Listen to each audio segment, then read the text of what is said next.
আমাকে আজকে একজন প্রশ্ন করেছে, আমি আপনার সাথে পড়িনি, প্রশ্নটা সুবিধা হবে।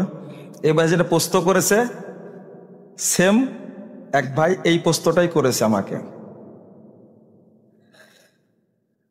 আহলে হাদিসদের ঐক্যের বিষয়ে আলোচনা করলে কিছু মানুষ বলে ঐক্য হবে আদর্শের ভিত্তিতে। এই আদর্শ বলতে কি বুঝাই? প্রশ্ন করেছে। আপনার প্রশ্নটা কিছুটা এইরকম যে ঐক্য হবে কিসের ভিত্তিতে। প্রথম প্রশ্ন যে আহলে হাদিস এবং অন্য মতবাদ বা মতাদর্শ এইটা পার্থক্যটা কেমন। 2 নম্বর, যারা গণতান্ত্রিক মতবাদের সাথে জড়িত তাদেরকে আহলে হাদিস বলা যাবে কিনা। আর আরেকটা প্রশ্ন হলো, আপনি যে ঐক্যের কথা বললেন, ঐক্য হবে কিসের ভিত্তিতে। আহলে হাদিস এইটা, এই মানহাজ, এই আকীদা, এটা আল্লাহর পক্ষ যেটা দিন ইসলাম যেটা সেটাই। আর গণতন্ত্র যেটা সেটা হলো ব্যক্তি মতবাদ, মানব রচিত মতবাদ। আহলুল হাদিসদের সাথে এই মতবাদের কোনো সম্পর্ক নাই। 2 নম্বর, আহলে হাদিসদের কিছু মানুষ গণতান্ত্রিক মতাদর্শের সাথে জড়িত। এখানে আর একজন প্রশ্ন করেছিল আমরা তাদের কাছ থেকে সহযোগিতা নিতে পারবো কিনা। আহলে হাদিসদের যেমন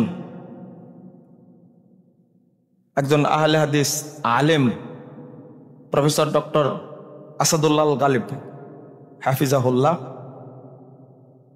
তার প্রোগ্রামে প্রধান অতিথি হিসাবে যে ব্যাকসেমকো গ্রুপের সালমান এফ রহমান তিনি উপস্থিত হতেন, আসতেন, প্রোগ্রামে ইজতেমায় যেতেন।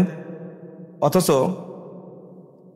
এই আওয়ামী সরকারের প্রধানমন্ত্রীর একমাত্র একজন ডান হাত, তাই না? এরপরে আরো ব্যক্তি আছেন আওয়ামী লীগেরই, যেমন সাতক্ষীরার সাবেক স্বাস্থ্যমন্ত্রী গালেব স্যারের খুব কাছের মানুষ। তাহলে কি বলবো যে গালেব স্যার মানে আহলে হাদিসদেরকে আওয়ামী লীগ বানায় দিছে? আবার জমিয়তে আহলে হাদিসের অনেক ব্যক্তি যেমন এমপি রহমতুল্লাহ সাহেব, এমপি সাইদ খোকন সাহেব, তারা সক্রিয়ভাবে জমিয়তে আহলে হাদিসকে সহযোগিতা করেন। যেমন আমাদের ইউনিভার্সিটি অনুমোদনই নিয়েছেন কাজী আকরাম উদ্দিন সাহেব। তাহলে আপনি কি বলবেন যে জমিয়তে আহলে হাদিস মানে আওয়ামী লীগ? এইগুলো কি মানে আমাদের প্রশ্ন? এটা কিন্তু বুঝে না। এখানে আমি আপনাকে একটা প্রশ্ন করি, মুহাম্মদুর রাসূলুল্লাহ সাল্লাল্লাহু আলাইহি ওয়াসাল্লাম যখন হিজরত করেন তখন মদিনায় যখন যান কার সহযোগিতায় গিয়েছিলেন? উত্তর দেন তো দেখি। সহিহ বুখারীর লম্বা হাদিস, উত্তর দেন। কারো জানা নাই? না না না না, কার কে রাস্তা দেখে দিয়েছিলেন?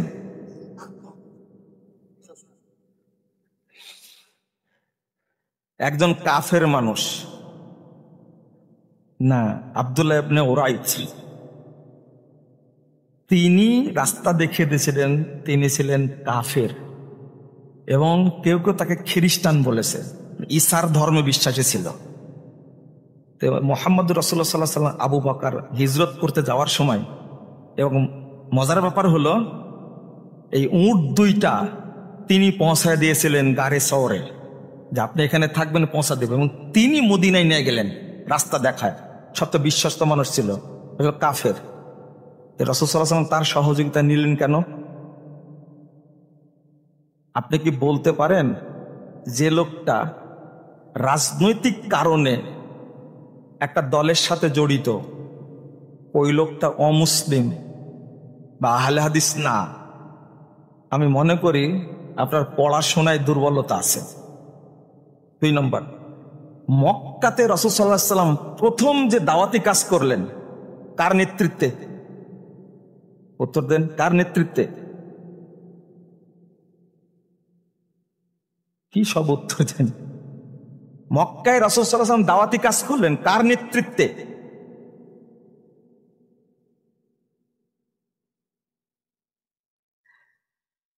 আবু তালেব। কে আবু তালেব? কে? চাচা না? যতদিন আবু তালেব বেঁচে ছিলেন ততদিন মুহাম্মদ সাল্লাল্লাহু আলাইহি সাল্লামকে কেউ কটু কথা বলতে পারেনি, মারা তো দূরের কথা। তো মুহাম্মদ সাল্লাল্লাহু আলাইহি সাল্লাম নবী, শ্রেষ্ঠ নবী, সাইয়্যিদুল মুরসালিন, তিনি কাফেরদের সর্দারের তত্ত্বাবধানে থেকে দাওয়াতি কাজ করছে। এটা জায়েজ না না জায়েজ?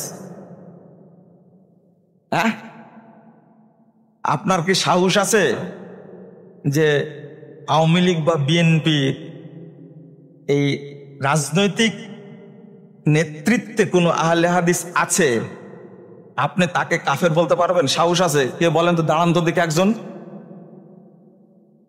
বলেন।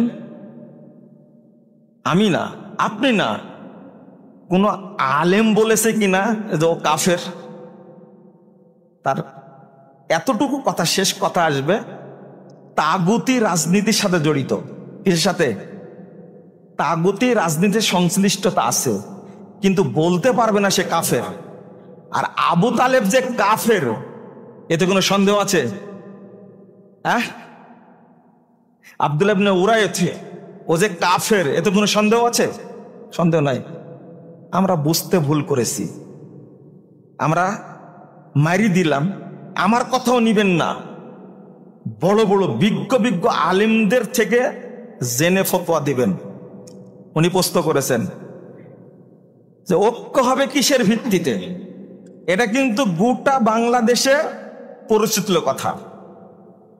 আমি আপনাদের একটা শক্ত কথা বলি, আমরা বলছি ঐক্য হবে আদর্শের ভিত্তিতে। আদর্শ কি? আদর্শ কি?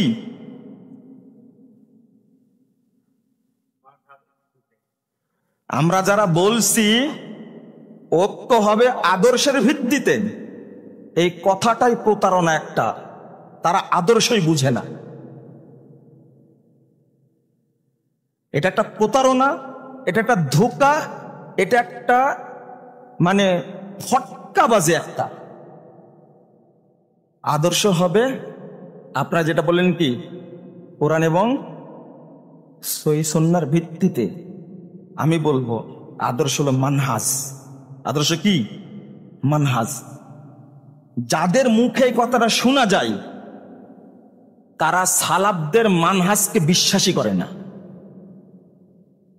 কিসের আদর্শ আপনার? আদর্শ চিনেন আপনি?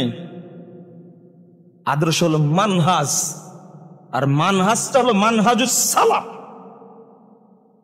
নবী সাল্লাল্লাহু আলাইহি সাল্লাম, সাহাবায়ে কেরাম, তাবেঈন ইজাম, এই 3 শ্রেণীর মানুষের মানহাজ যেটা, তার আলোকে ঐক্য হবে। আর যারা আদর্শের অজুহাত দিচ্ছে, আমি চ্যালেঞ্জ দিয়ে বলতে পারি তাদের মধ্যে সালাফদের মানহাজ বলতে কিছু নাই। মানহাজ চিনেই না তারা। তারা মানহাজকে থোড়াই কেয়ার করে। আজকে একেতে মোবাইলে পোস্ট করেছে, আজকে আবার ওই ভাই পোস্ট করেছে। এই জন্য কথাটা শক্ত করে বললাম। যারা আদর্শের কথা বলছে, আমি স্পষ্ট বলছি, নিশ্চিত হয়ে বলছি, আদর্শের মূলে ঐক্য হবে। এটা একটা মিথ্যাচার, এটা একটা প্রতারণা, এটা একটা ধোঁকা, আহলুল হাদিসদেরকে অপমান করা, আহলুল হাদিসদেরকে হাইকোর্ট দেখানো, যে এই কথাটা বলছে, যারা এই কথাটা বলছে তাদের আকীদা সঠিক না, তাদের মানহাজ সঠিক না, তারা আজও শিয়াদের বিরুদ্ধে বক্তব্য দিতে পারে না, তারা আজও ইরানের শিয়াদের বিরুদ্ধে কথা বলতে পারে না, আজও তারা সৌদি আরবের বিরুদ্ধে কথা বলে, আজও তারা ইখওয়ানিদের বিরুদ্ধে কথা বলতে পারে না, আজও তারা বলে স্পষ্ট সৌদি আরবের আলেমদের বিরুদ্ধে কথা বলে, সৌদি শাসকদের বিরুদ্ধে কথা বলে, সৌদিদের সবসময় বদনাম করে থাকে। এরা কখনো সালাফি হতে পারে না, এরা কখনো আহলুল হাদিস হতে পারে না।